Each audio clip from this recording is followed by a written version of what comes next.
in December here. Here I am again in the park. This time I meditated. It's a little easier this time. And I wanted to check in.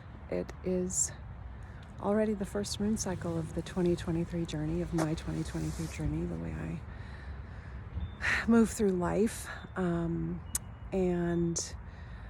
the first moon cycle is defined by the winter solstice. So for me, the year begins with the new moon that contains the winter solstice. So this full moon, we're about 2 weeks in already to our 2023 journey, to my 2023 journey.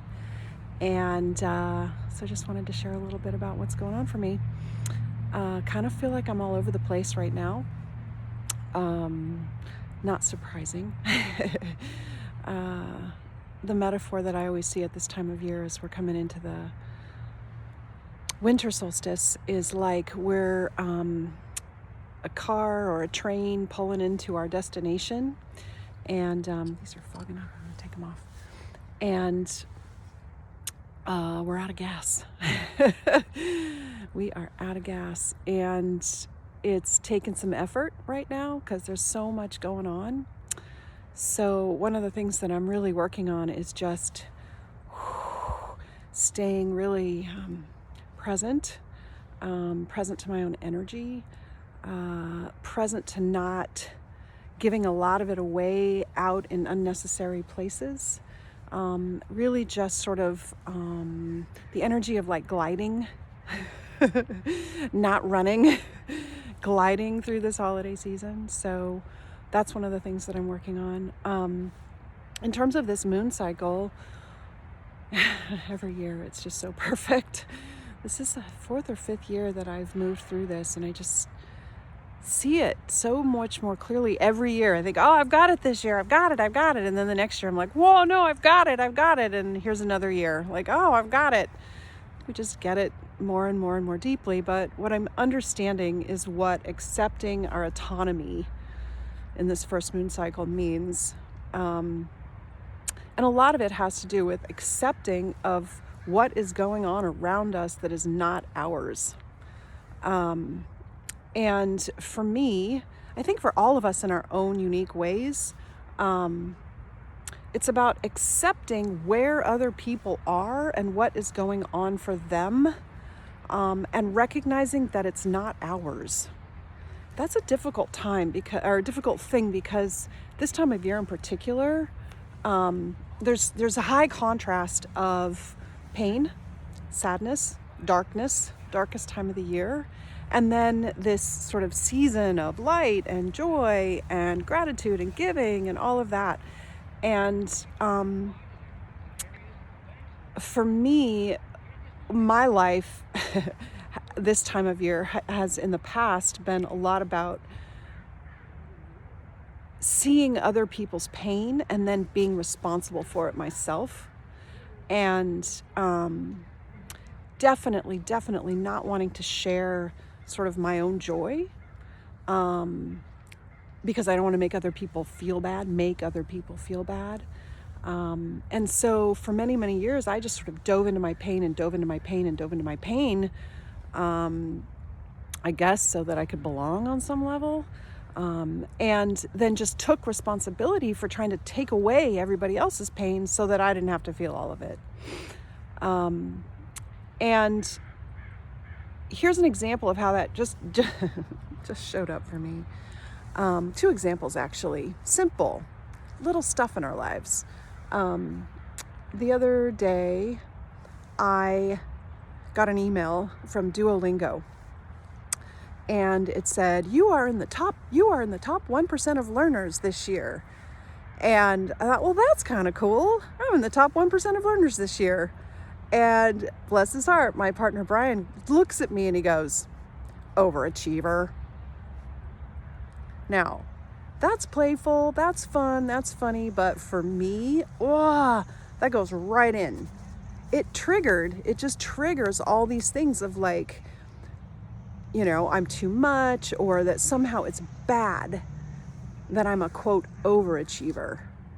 And this time I noticed it, and I just sort of looked back and I was like, I just achieve at the level that feels good to me, right? Or something like that. I don't remember exactly what I said. But realizing that it was fun for me to do Duolingo almost every day this year. It started in February before we went to Mexico, and kept up every single day. And I have learned a lot. It has been fun. And I don't need to be ashamed, which is the second moon cycle, shame your joy. I don't need to be ashamed of the fact that I enjoyed achieving at that level. Interestingly enough, he got an email like the next day that said he achieved at the 2% level or something. I just looked at him and I was like, overachiever. So this is super relevant for me in my life in this first moon cycle, because I have been someone who loves mastery, let's say, loves to work at things and study things and understand things and get things and be good at things, because it's fun for me, right? And I shamed myself a lot for that. So my archetype this moon cycle is the explorer. And the explorer is really about accepting the autonomy of my own ambition. So if I want to study Duolingo every single solitary day, and if that happens to put me in the 1%, good for me. And that ambition is my own. So there's one example, simple little example of how this shows up in these silly little ways in our lives, but they have really, really deep, important meaning to us individually. Another example that came up for me just yesterday, I checked in with my dad. He's having a rough time. This is the first holiday season without my mom. And after 60 years of marriage and always being in relationship and loving to give, it's a tough time. And, he's at an age where there's a lot of things going on and there's a lot of pain, actually. And, I checked in with him to see how he was doing, and he'd had a pretty good day and he was doing some stuff. And I shared with him my own day, which, was a pretty great day. Yesterday was my Sunday, and I went over and visited the jewelry designer who makes my jewelry for my rite of passage ceremonies every winter solstice. And I'll be talking more about that later this year. And that was really cool. And then Brian and I booked our Airbnb in Venice, because we're going to be in Italy at the end of April this year, which is really exciting.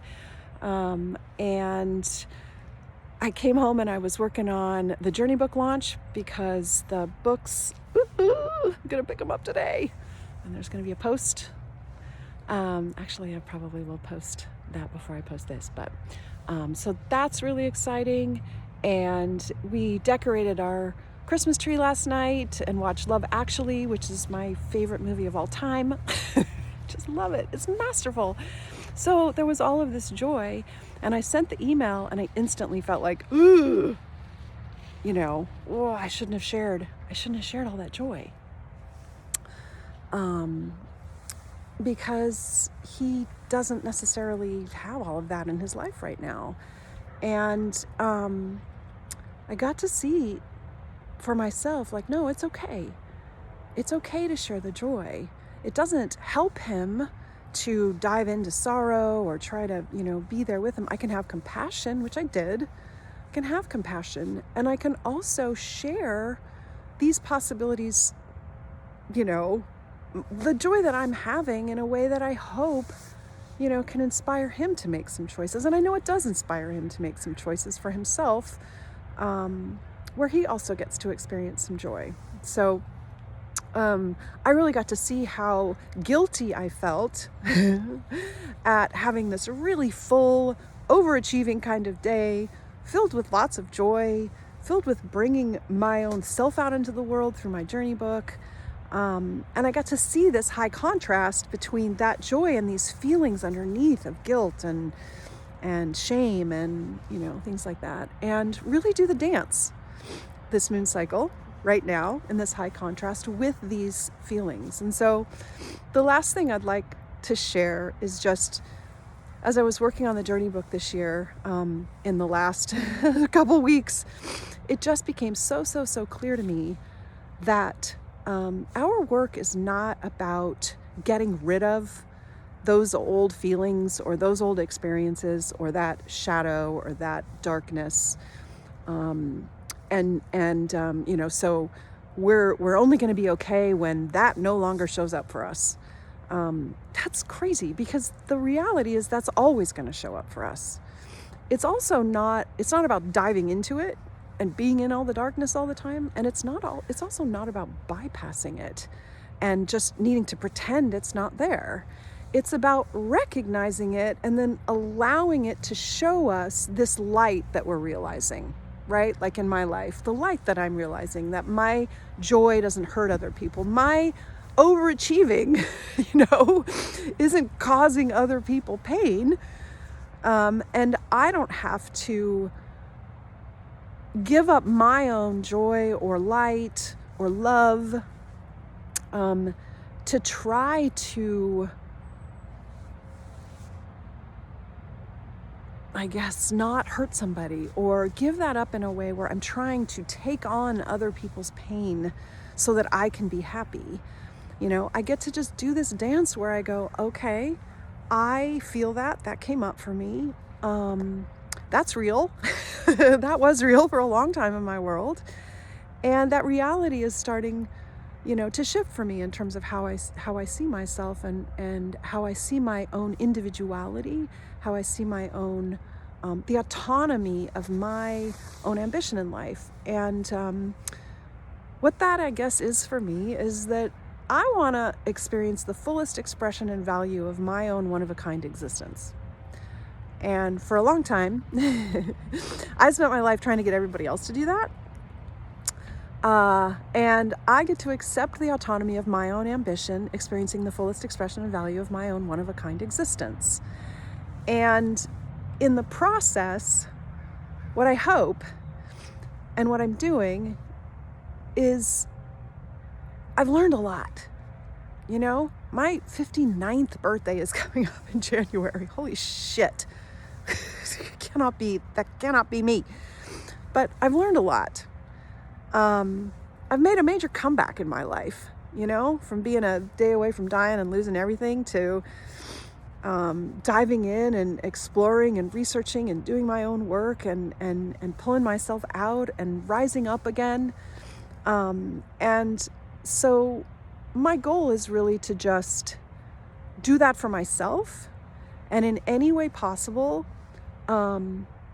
share with others the possibilities that I see, and how I'm taking this journey, and invite anybody who wants to explore with me and to take the journey with me. Your own journey. It's not mine. Yours looks a lot different than mine, but we have a lot of things that are the same. The energies underneath our journeys are the same. So we can take them together in our own individual ways. So that's what's going on for me. Lots of rambling, kind of all over the place. But in some way, I hope that it inspires you to accept the autonomy of your own ambition, whether that's related to your own wisdom, whether that's related to your own realism, whether that's related to your own passion, whether that's related to your own courage or competence, whether that's related to any of these archetypes and what their talents are. Whatever you are at your very, very core, accept the autonomy of your own self and bring that skill and that joy and that love out into the world by embodying it and accepting it for yourself first. That's the work right now. Sending lots of love out to you. Mwah, mwah.